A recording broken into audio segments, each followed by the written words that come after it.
Will the New Orleans Saints get back in the win column by knocking off the defending champions Kansas City Chiefs on Monday night at Arrowhead? We're going to talk about that right here on the Straight Up Saints podcast. You're listening to the Straight Up Saints podcast.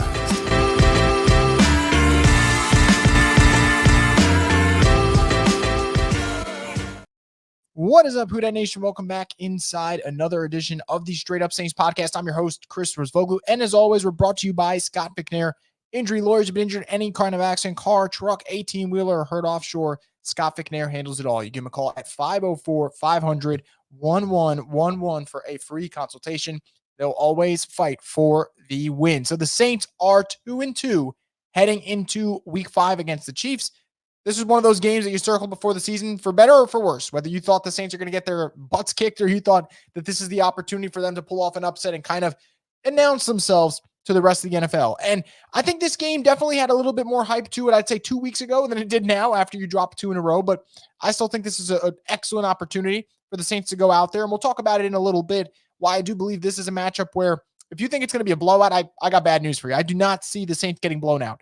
I think the Saints are going to be in this one until the very end. And it's going to come down to whether or not they can make the winning plays. But before I do that, I want to start with the hot topic in the NFL, not just for the Saints. And that's Davante Adams' future.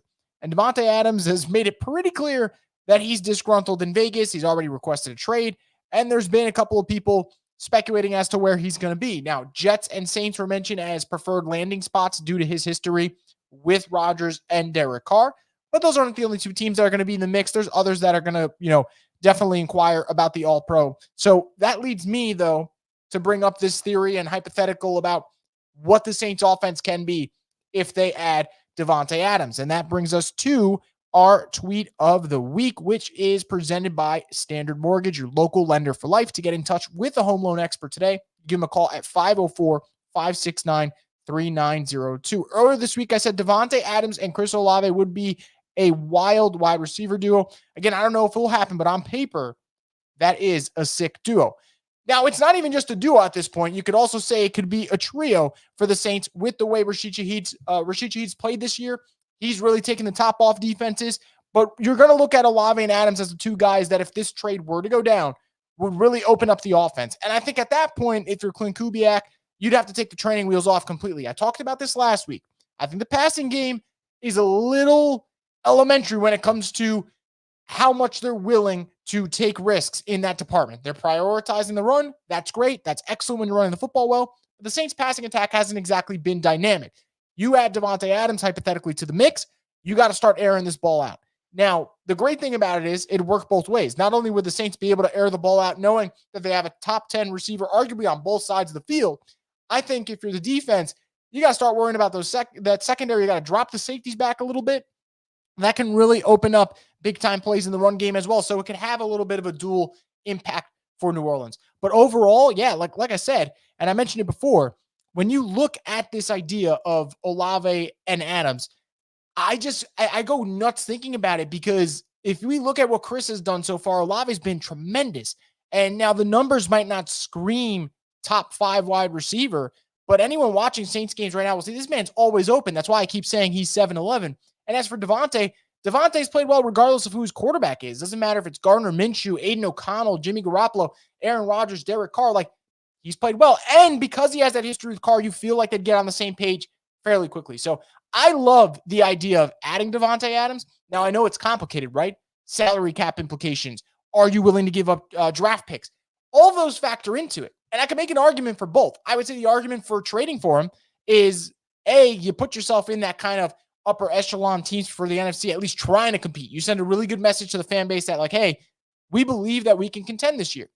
And I also believe when it comes to draft picks, as much as we love draft picks, Saints have wasted a lot of second and third rounders. I talked about it two years ago.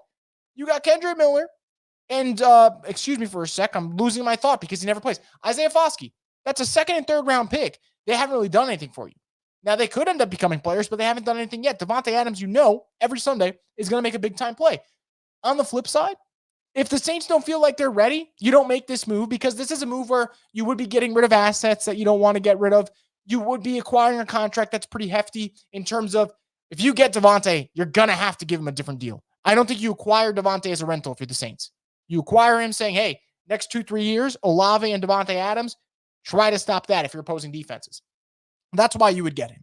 And I also believe they want to sign Olave to an extension. They might want to sign Shaheed to a bigger extension down the road. So that could complicate matters. So I don't believe Davante Adams is going to end up on the Saints. I don't. But man, I would love to see what him, Olave, and Shaheed can do. I think that would be a lovely trio. And I've been saying this team needs more firepower. I believe that would really, really help if they go out there and add Davante to this offense. Now, Davante would help out any offense, but put him on the Saints, put him with Olave. You know, Shaheed can just make that 50, 60-yard reception, and Alvin's been playing at an offensive player of the year caliber level. That, to me, is extremely, extremely scary. Now, I mentioned Alvin Kamara. We're going to talk about him and getting pressure off him because I believe he's been taking quite a beating the last couple of weeks. But before I do that, I want to get a quick message from one of our sponsors here, Theo's Pizza. Scan the code now and tackle your hunger with Theo's Pizza, your neighborhood pizza with 5 convenient locations. Who dat? Your taste buds are about to find out.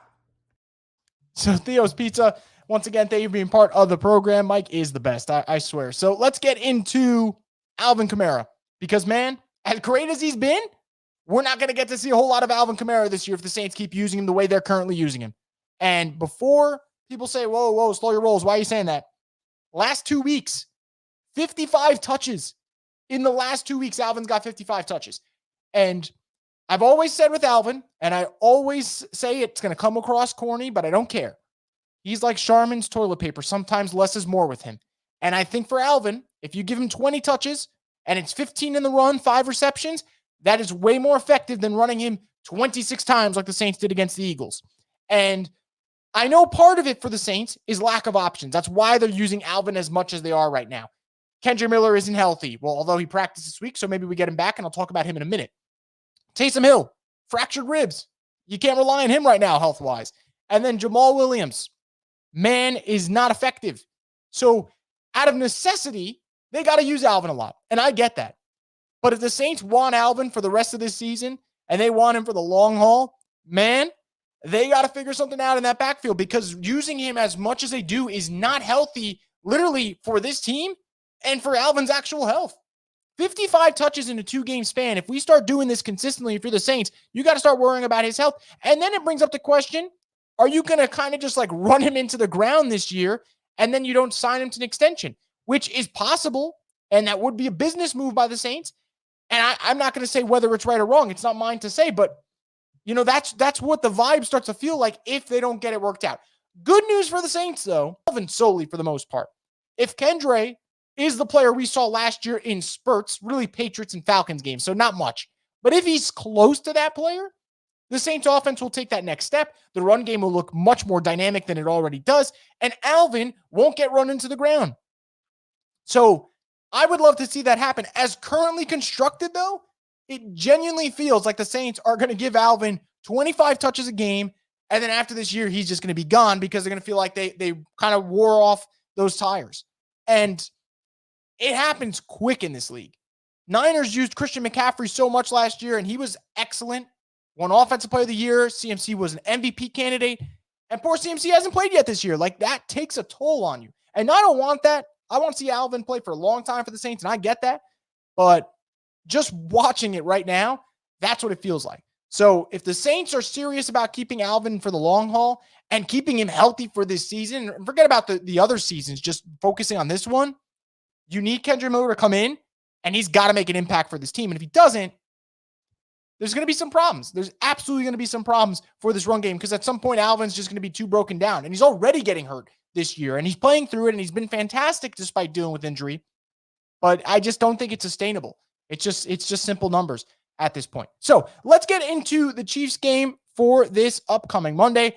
And I'm excited about it. I know the Saints are 2-2, and I know the Saints are coming off 2 bad losses, and I'm frustrated. I'm very frustrated with the way they played in certain moments.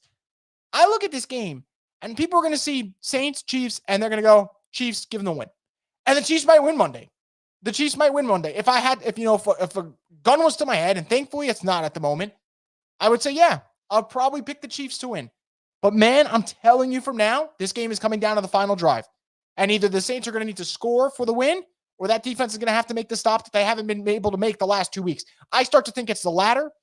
I think they'll get a third opportunity, and hopefully the old saying of third time's a charm is actually true. But I look at this Chiefs team, and I'm sorry. I know they're great. They've won back-to-back Super Bowls. They might win a third this year. We'll see. But look at how they play. Every game is close. Week 1 against Baltimore, a toe is the reason that they don't go into overtime or potentially lose on a 2-point conversion. Week 2 against the Bengals, they win by 1 point. They have the pass interference, kick the game-winning field goal. Week 3, Chiefs-Falcons in Atlanta. Atlanta's driving down the field, 4th down in the red zone. Really odd run call. They get stuffed, they lose the game. Then week 4, Chargers banged up to all hell. Banged up worse than the Saints, honestly. Joe Alt injured. Rashawn Slater injured. Derwin James can't play. Herbert's pretty much limping around the field. And yeah, the Chiefs did win, but 17-10. Everything has been one possession for them. And everything is a grind for the Chiefs. And what I'll give them credit for, a lot of credit for, is the same way the Saints can't close games, the Chiefs know how to finish games. And that's why they're champs. That's why they've won back-to-back. That's why they've been so successful with Andy Reid and Patrick Mahomes. But they don't blow teams out. And I know people are going to just see it and just assume that it's a blowout because it's Chiefs, Saints. And I just don't see it that way. And now we got to start factoring in health. Saints are banged up. I totally get that. Look at the injury report today. Willie Gay didn't practice. Taysom Hill didn't practice. Cesar Ruiz didn't practice. Peyton Turner didn't practice. Blake Rupe didn't practice. You know Eric McCoy's already out. On top of that, Shane Lemieux, who was the backup for Eric McCoy, he didn't practice today, so maybe you have to go to your third option at center. Saints are banged up. I totally understand that. But the Chiefs are losing an offensive weapon every single week. Didn't play week 1, but then you find out after week 1 that Hollywood Brown can't play the rest of the season. Then you lose Isaiah Pacheco to a leg injury.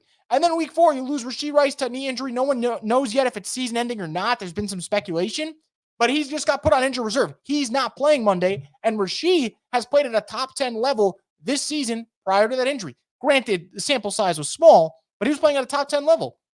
So no Rashee Rice. Hollywood Brown's not playing, obviously. No Isaiah Pacheco. So your running backs are pretty thin, and your receivers are pretty thin. Now, that doesn't mean Mahomes still can't burn you. You got to worry about Travis Kelce, and Lord knows the Saints aren't exactly great when it comes to covering tight ends at time. Go check back to the Eagles game with Dallas Goedert. And Xavier Worthy, talented rookie out of Texas, fastest man alive. He can run down the field and burn this secondary, and if Mahomes has time, he's going to find them. So there is that concern. And there will always be concerns even if those guys weren't on the field because you're playing Patrick freaking Mahomes. However, the one thing I've noticed the last 2 weeks with the Saints that's really burnt them is as their defense is playing well, at some point they get a little fatigued and they get killed in the run game in that third, fourth quarter. Saw it with the Eagles, saw it with the Falcons. I do not believe, and maybe I end up getting this completely wrong and we'll look back at this and talk about it. I don't believe that the Chiefs are going to be able to have a dynamic rushing attack against the Saints on Monday. I just don't. And I think it's more so of a lack of options, not that they can't do it. With Pacheco out, you're either going to rely on an older Kareem Hunt or Carson Steele, who fumbled the ball early last week against the Chargers. And then your third option, Samaje Perine, who's really just a receiving back. None of those guys scare you. Falcons, we know what they have at Bijan and Tyler Algier and a really nice scheme. That can scare you. Eagles, with Hurts being mobile and then Saquon, you know he could pop off with that big run, which he did in the second half. That can burn you. I just don't think the Chiefs have that guy that can really just control the clock the way the Falcons did with their run game and the Eagles did with Saquon late in the game and punish the Saints defense that way. So that's another reason why I like them to stay in this. And then the third thing, I just think for New Orleans right now, the benefit and also downside to them playing the offense where it feels like they have the training wheels on, I feel like they're less prone to stupid mistakes. They had the pick six last week and it was dumb. I didn't love it. I get that. But I just think the odds of that happening back-to-back weeks in that fashion are very slim. And then if Rashichi doesn't just muff a punt while he's trying to make a Willie Mays catch, they'll be in fine hands. Again, this doesn't mean that I think the Saints are going to win this game. I really don't know. I've been flip-flopping back and forth on this one because I really do believe that it would be so Saints and so Dennis Allen for them to go into this game after losing 2 in a row and be like, well, if they lose a third, we got to start talking about Dennis Allen's seat getting warm and the Saints just ruining a great start to the season. It would be on brand for them to blow a game against the Eagles, blow a game against the Falcons, and then come back and beat the Chiefs. That just seems like something that the Dennis Allen Saints would do. It really does. Because it doesn't make sense, and that's how the whole tenure's kind of gone, in my opinion. So I believe this is going to be a really close game. I think the one thing that I'm looking at for this one is Blake Grupe's injury. Because when you think that these games, when you look at them and you expect them to be close, kicking's going to matter. And I'll give credit to Grupe. He's been money this year. You're going to need him in there. Someone's going to have to make a big kick at some point. I keep thinking it's going to be a 20-17 game. If you don't have the kicker, maybe that swings in the opposite direction for the Saints. So I think this is going to be a really fun one. I really do. And obviously, for New Orleans, can you avoid turnovers? Those 2 turnovers killed them last week, obviously, because you spotted them 14 points. And then defensively, I think I know it sounds simple. Try to make sure Travis Kelce just doesn't kill you. Because everyone was saying, oh, he's washed up. And then you see last week against the Chargers, he looks like vintage Travis Kelce. So you got to circle in on him, because without Rashee Rice and no Pacheco and no Hollywood Brown, it gets a little bit easier. And I do believe the Saints are going to have the corners to at least keep Xavier Worthy in check. You're going to have to always be concerned about the one big play, because you can keep him in check, and if he pops off for a 60-yard catch, it feels like all that great work is undone. But I believe the Saints are going to be able to, for the most part, keep the Chiefs' offense at bay. Can Derek Carr and New Orleans weather the storm? And although Derek Carr's record against Kansas City isn't good, it's way below 500. I do think it helps that he has experience playing in Kansas City, has experience playing against Spagnuolo's defense. So those things are going to matter. And speaking of Spagnuolo, that dude is a defensive genius. So at some point, he's going to cook something up that's probably going to have us all frustrated. But again, prediction-wise, I keep waffling back and forth, guys. I really do. I feel like the Saints can very well win this game. I could also see them making a critical error late, and we talk about the third week in a row where they blow it. So that's where I'm at. I really think it's going to be such a close one. But I'd love to know what you guys have to think. So put your thoughts in the comment section below, and I'll get to them in just a second. Before I do that, though, to hear what you guys have to say about Saints Chiefs, I want to get a quick word from one of our sponsors, Scott Fickner. And Jonathan Williams brings it all the way back from the 20-yard line. What a terrific way to end the first half. And tonight's game is brought to you by Scott Fickner Injury Attorneys. They always fight for the win. You mean attorney? It's one lawyer. Scott Fickner? No, there's 2. Brad Scott and David Fickner. Ah, well, it's confusing. That it is.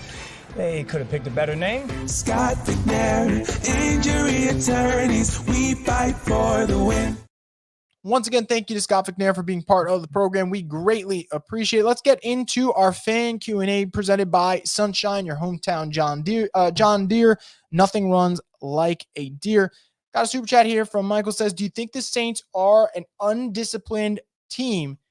First off, thank you for the support. I think for the Saints personally, the way that this season's gone, that hasn't been the vibe that I've gotten personally. I haven't been watching the Saints and thinking, oh man, here comes the undisciplined stuff. Here comes the stupidities.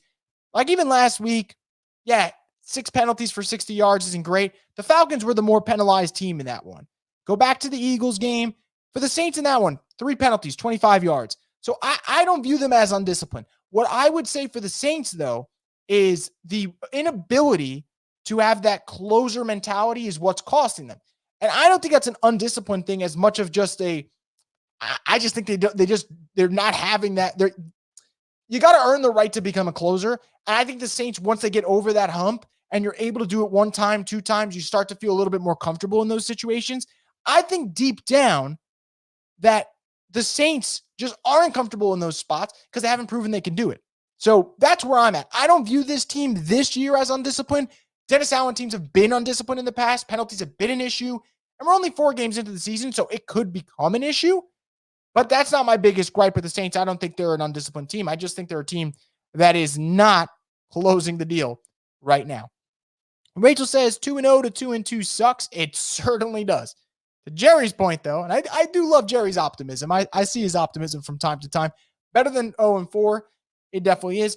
Rachel says, is Taysom hurt? Yeah, fractured ribs. I would not expect Taysom Hill to play on Monday. And I talked about this last week when we had, I want to say it was our post-game live stream after the Falcons game. So we got to have an uncomfortable conversation about Taysom Hill. As great and awesome as Taysom Hill is, and Lord knows, I love Taysom Hill. He's one of my favorite Saints players of the last 10, 15 years. You cannot rely on him to play that role that he's required in Kubiak's offense because he's taking a physical beating, and at his age, those hits are going to add up, and you're going to miss a lot of time. And that part sucks. So you have to figure out how you're going to utilize him. Are you just going to keep using him in that role and be like, well, every 2 weeks he's going to be out? That's not great. So Saints are going to have to figure that part out. I really don't know. It's a very frustrating dynamic, to say the least, because you know how valuable he is. You see how valuable he is to the offense, but he can't be out there due to health. And I understand it. I can't imagine how much it freaking hurts because he's practically playing fullback at this point. Lala says facts. He said he's fighting for his life over there. They have a relationship, so I think it'll work. For Davante Adams, yeah, look, Davante has made it pretty clear he wants out of Vegas. And he's also made it pretty clear he wants to play with the quarterback that he's played with before, Rodgers, Derek Carr. And I think that for New Orleans, it would work. I really do believe if you add Davante, it makes them an immediately better team, and the offense will get going to another degree. Derek probably put up better numbers, and that part's great. The question they have to ask themselves is how far off do they believe they are? And I'm going to be honest, guys, when I watch around the league, I'm conflicted because I see these NFC teams and I go, they're not that good. But the Saints keep, squandering those late game situations. And had the Saints won in those spots, then I'd feel way more confident than I do. And I'm not even lacking confidence about the Saints. I'm genuinely telling you, I sit there and I'm watching Monday Night Seahawks Lions and I'm like, the Saints are not far off from these teams. But those teams, specifically, let's say Lions, they have learned now somewhat how to close games. 49ers have learned how, for the most part, to close games. I just think the Saints haven't learned that. So they got to figure that out. If New Orleans thinks they're close, go for that move. Make your quarterback happy, make your offense happy, make your fan base happy, make your team better, more importantly. How close do they think they are? But I look at the NFC, I really don't think there's anyone that impressive right now. I think look at the teams that are in first place in their divisions. You're going to have questions about every single one. Patrick says there's not a guarantee draft picks are going to work, but with Adams, he's proven an additional weapon is a need. Yeah, and that's why I'm for it, That's why I'm for it. Now, I don't think it's going to happen. I can't make that any more clear than I am right now. I do not believe Davante Adams is going to end up on the Saints. I'd love to see Davante Adams on the Saints. I think he'd be awesome on the Saints, but I don't think he'll end up on the Saints. But this offense needs weapons. And I think whether it's right now, whether it's in a couple of weeks from now or the offseason, I hope that they realize adding one weapon a year and it being a late round pick is not enough at all. Because what's the point of having a nice system if you don't have enough talent to really maximize the potential of that system? Olave's been awesome. Alvin's been awesome. Shaheed's been good, really good at times. Outside of those three, because you can't rely on Taysom's health, what are you getting from your tight ends in Juwan and Foster Moreau? And what are you getting in your running backs outside of Alvin? And what are you getting from your wide receiver three, whether it's Cedric Wilson or Mason Tipton or A.T. Perry, who we can't find? We got to put out, a search party for him. So that part concerns me. And I agree they got to get weapons. I just don't know when they're going to do it. Ed says, lead the league in points, giving up only 4 touchdowns this season and only 2-2. Unreal. Yeah, I saw that stat today, and then someone put an amazing graphic, how the Saints are the team that's beating themselves, and it makes sense. It's frustrating, but that's also why I say, as annoyed as I am that they're 2-2, because they should at the very minimum be 3-1 right now, and honestly should be 4-0, and they shoulda, woulda, coulda, they're not. That's why I'm not ready to just say, hey, kick the can down the road, and this shit's not working. The NFC's not that good this year. And if it continues and the Saints lose games in this fashion, then we got our answer. This coaching staff, which I already have my doubts about, cannot close games, so they shouldn't be in New Orleans. And that's fine. But, this roster is not that bad, and they're clearly capable of winning those games when they're on their script. We saw weeks 1 and 2, and clearly capable of staying in dogfights. Eagles, Falcons, those were dogfights. They stayed in it to the very end and could have won and should have won. But it's frustrating, right? What other team is going to be first in points scored and have the fewest touchdowns allowed, and they're 2-2. Isaiah says we need to win Monday because Bucs will most likely be 4-1 after tonight. We'll see, man. I think Bucs Falcons is going to be a very good game. Us Saints fans obviously have to pay attention to that one because there's major, in terms of division standings, it's a big one. I would say personally, because you're all about keeping pace right now, I think the best thing, honestly, could work either way. I would say, fuck, man, this is tough. If the Falcons win tonight, right? Bucs are 3-2, Falcons are 3-2, and Saints win Monday night. They're 3-2. Everyone's 3-2. That's not bad. On the other hand, Saints also control their schedule still because it's so early in the year where, like, let's say the Falcons lose tonight, drop to 2-3. Saints can move ahead of them at 3-2 with a win Monday. And then, okay, you're worried about the 4-1 Bucks. You play them the next week. You can go get that game back right there, right now. So I'm cool with the result regardless, personally. To me, I think it's still so early. Saints have one more game left with the Falcons, 2 with the Bucks. So I'm not worried about, if the Bucks win this game and move to 4-1. The Saints still have 2 games against the Bucks, and they actually play the Bucks pretty well, even with Dennis Allen. Ed says they have to do a better job of covering Kelsey than they did with Goddard. Yeah, that was not pretty.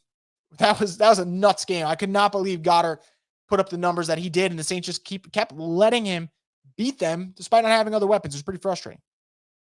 Pablo says, with how little Travis Kelsey has done this season, I would not be surprised if he runs all over the Saints defense on Monday. I mean, look, Kelsey, like I said, he played really well last week, in my opinion. Now, you want to say that's because of lack of weapons? I don't care. 7 catches, 89 yards. That's a good day at the office, in my opinion. Rachel says, is it me or is Cam Jordan really that bad? Unfortunately, he is that bad at this point. It sucks to say, but he's that bad. Lala says, so do we want Atlanta to win tonight or no? Again, I'm on the fence about it. If Atlanta, honestly, I wouldn't mind if Atlanta loses, drops to 2-3. Saints can move up on them on the standings on Monday with a win. They get to 3-2. And then you play the Bucks next week. Take care of business against the Bucks, and now you are in first place in the NFC South. So there's multiple paths to it. Even if the Falcons lose, Falcons win today, obviously still paths regardless. I'm not too worried. It's very early. Jack says it would be a Saints thing for them to win this game after completely blowing it the last 2 weeks. Couldn't agree more. Could not agree more. N8 says if we win this game, it'll be my Super Bowl. I don't blame you, and it'll feel that way for a lot of people. Jack says, speaking of trades, would you be interested in a trade for a receiver like Amari Cooper for contract reasons as well as need? I don't know, man. I have not been that impressed with the way Amari Cooper's played this year. I just haven't. I know Amari's still a good player. Something seems a little off there, and I don't think he would add an element that they're currently missing, personally, But I'll never turn down talent. This team needs talent. Cooler Beat says, I just want the Saints to start winning their games. Tired of hoping for other teams to lose. It never works out for them. They need to take control and play good football. Yeah, I agree. I will say, if we get into the end of this season and we're doing the whole Saints got to win and this team's got to lose and they make the playoffs, fuck it, man. I don't want that anymore. Like, obviously the goal is always to have a shot at the playoffs when you get into the final week of the season. But you cannot expect other teams to do your dirty work. You got to go out there and figure it out yourself. And the Saints haven't really been able to do that. Ed says Spags with everyone else. Great coordinator. Spags with Saints. Worst defense in NFL history. Yeah, what a nightmare 2012 was, man. What a nightmare. Jack says Kurt said predicted the Saints to beat the Chiefs, and I can't tell if he's serious. He might be serious, man. I'm telling you, the Saints, I'm kind of leaning towards them winning the game. I know it sounds freaking ridiculous, but I think the Chiefs are due for a loss because of the way they played right now. Everything's one-score game. And they're banged up. And they're banged up at key spots. So I don't know. I think that's what's going to happen. Ed says Saints will win 24-21. Believe that. I'm telling you, man. We'll see. I'll wake up tomorrow and I'll be back on the Chiefs instead for this. But I keep flipping back and forth. So we'll see where I land on Monday night. Ed says we have to sign Alvin and Olave next year unless the Saints pick up Olave's option, which they probably will. Adams is going to want a new deal. Yeah, Adams is definitely going to want a new deal. That's been talked about too. Like there is complicating factors. They've been talking about whether or not Raiders have to eat money depending on where he gets traded.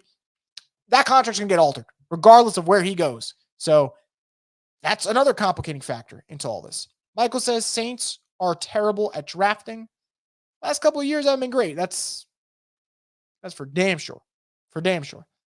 Cooler Beat says, that's the problem with their depth. They haven't been drafting well, and it's hurting us. Yeah, that is where it comes into play.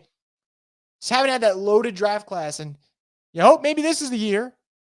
But, man, you still don't know. If Trevor Penning ends up being a good pro, then they would actually had a nice draft of getting Olave, Penning, and Alante, and also adding Rashid Shaheed through undrafted free agency.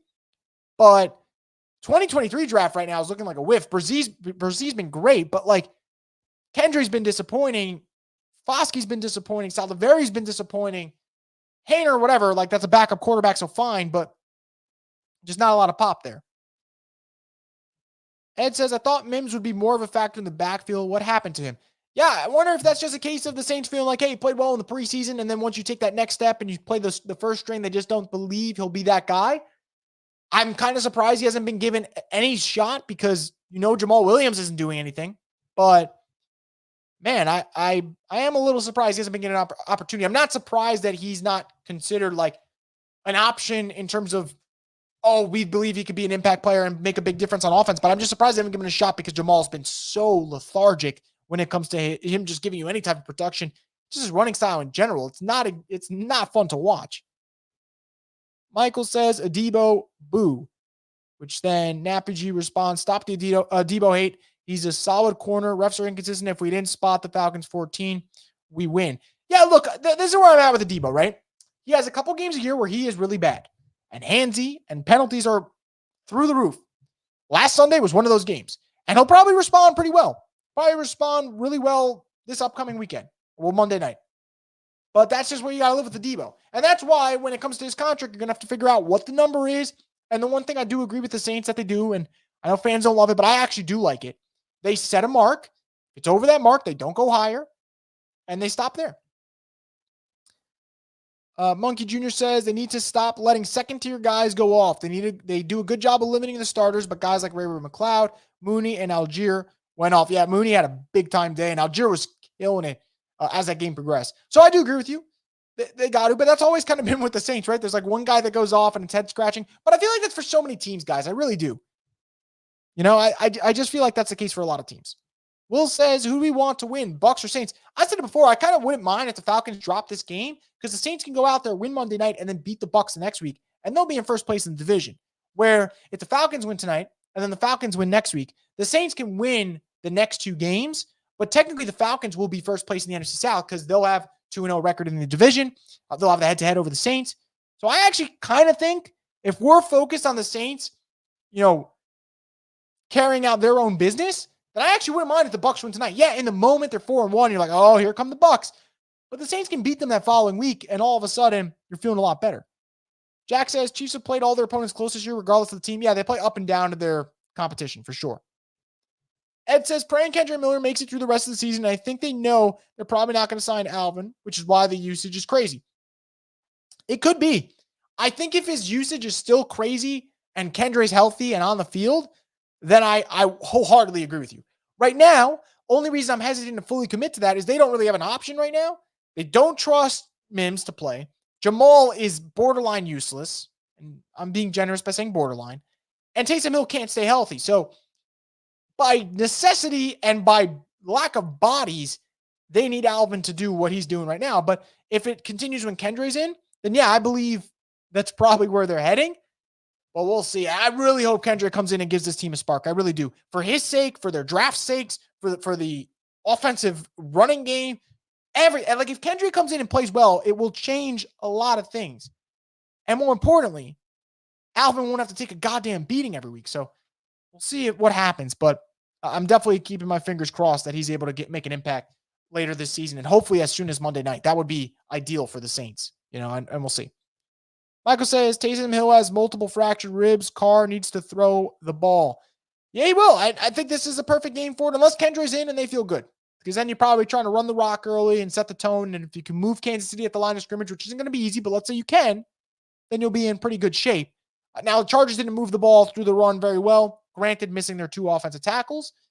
But obviously for Kubiak's offense, that's going to be his thing. He's going to want to get the ground game going early and then try to build everything off that. So if they got Kendrick in there, Kendrick and Alvin will probably get a lot of work. And then they'll see if Kendrick's not in there, it's just Alvin, then yeah, you're going to have to start throwing the ball and maybe do that quick pass game that they did against Atlanta that was effective early till, disaster struck with the pick 6. So before we wrap up, guys, I want to get into our closing argument presented by Scott Vicnair, Injury Lawyers. I'll just put it simple like this, guys. I know they've lost the last 2 games. I genuinely believe Monday night is an excellent opportunity for the Saints to go out there and make good on their word. Because Dennis Allen has said, even after the loss to the Falcons, he believes like they're a good team. He feels like they're making progress and they're right in it. They just haven't been able to finish. Well, you're going to be on Monday night, national audience. Chiefs haven't lost a game yet. I believe they've won 10 in a row dating back to last year. Great opportunity against an equally injured Chiefs team to make a difference.